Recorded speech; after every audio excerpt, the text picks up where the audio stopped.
Hello everyone, Jason Alea back here again, and I know I said I'm gonna go review the original trilogy, but I just saw it last minute. How about I review some of the other prequel stuff that is from Disney? In this case, we're gonna be first talking about Obi-Wan. Now I'm gonna review the shows I found to be the best viewed in my order to enjoy this series fully to its conclusion in Return of the Jedi, not Rise of Skywalker. So we're gonna start with this. Obi-Wan is down on his luck. He is a recluse now that the Jedi Order has fallen, and has secluded himself to Tatooine to protect Luke Skywalker. But once Princess Leia Organa gets kidnapped, he must go on a rescue mission to try and find her, save her from the Empire, while he has to avoid the paths of Darth Vader. Now I remember watching this show when it first came out weekly, and I thought it was pretty good. I thought it was entertaining, but I feel like it could have been a whole lot better. An Obi-Wan movie would have been preferred, and someone did make a cut of the show as a movie, and it was a lot better. I would recommend you guys watch that instead of the show itself, because as episodic, it doesn't work that well. There's a lot of filler within these episodes that just felt like a waste of time. A few character moments that really felt out of place. Some extra characters that had no place in the story and didn't leave a big impact.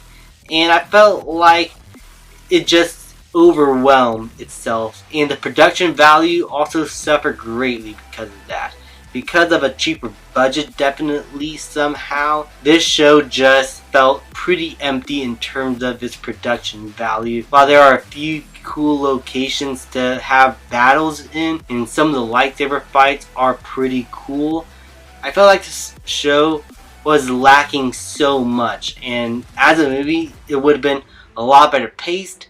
The settings and effects probably would have been a lot better. But as a show, it was kind of stale.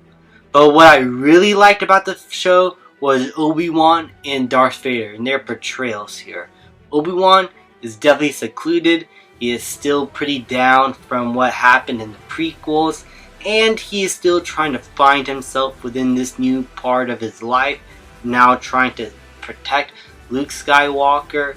He doesn't really know how, because Uncle Owen won't let him anywhere near his family or Luke, and blames him for everything that has gone wrong.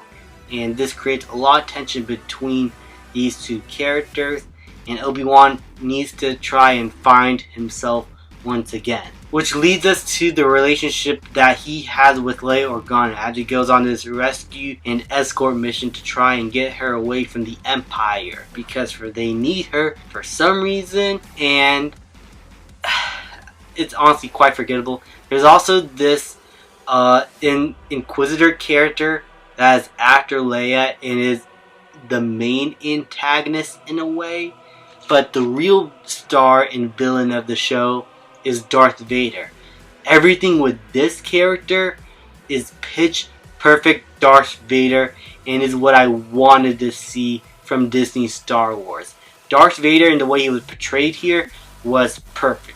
He was cunning, he was smart, he carries himself throughout every sequence of the show. He is honestly the best part, and Hayden Christensen's performance here as Darth Vader, along with James Earl Jones' vocal performance, or from what it seemed like to be like an AI generated vocal performance, it just was fantastic. I loved everything that this character had going for, and honestly, I would have loved to have seen more of Darth Vader here, because the conflict between him and Obi-Wan are the best moments in the entire show. And that is why the finale of this show, which has a long-awaited confrontation between these two characters, be my favorite. In some ways, it actually adds a lot more to A New Hope in terms of what certain scenes and context now mean for the characters. It made A New Hope a lot more impactful and a lot better in my opinion. Like, this finale had everything I wanted. The lightsaber duel itself was great. I love how Obi-Wan was able to use some of his wits from Revenge of the Sith to try and go up against Obi-Wan, and his entire character coming full circle here, now starting to become the real mentor figure to Luke Skywalker that we all know him to be, I thought was exciting. Seeing the flashback between these two characters when they were young and in Coruscant was really fun to watch, and Hayden Christensen in that scene where they were having a flashback was really good, and I liked the dialogue that was given to him. Like, with good dialogue, you could have a good performance. And the problem with Hayden Christensen in the prequels was that he was given not that great dialogue, if you don't count the Revenge of the Sith for the most part. Most of his sequences in Attack of the Clones was definitely at the fault of George Lucas's writing. Here, we have a little bit more competent of a writer, though continuity issues is definitely prevalent throughout this entire show, and the writing and how certain sequences end up and play off, it just did not always feel right. It always felt like there was something missing, or that the scene is just rushing along. So this show could have been a lot better. I would prefer you guys watch the movie version of this. It's a lot tighter pace, the editing is a lot better, and overall it was a lot more engaging as a story. Here, stretched out into 6 episodes, it felt like the show was running thin, and I felt like as a movie it would have worked a lot better. But I will say, in terms of the movie, it's a B+, A- around that. But if I were to grade the show itself now that my hype has died down from that, it is more of a B-.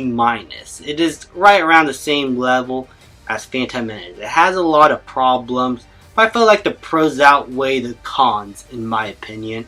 I just felt like it would have been a whole lot better as a film. Someone did that and fixed that. So if you want to watch this show, I would just say just watch the movie version. It's out there, you can look it up. Overall, I really like the show. It's fine. So I would recommend it still if you cannot watch the film, but it's fine for what it is. I'm going to give Obi-Wan Kenobi a B. Thank you guys so much for watching. Please like, subscribe, comment, and I will see you guys next time.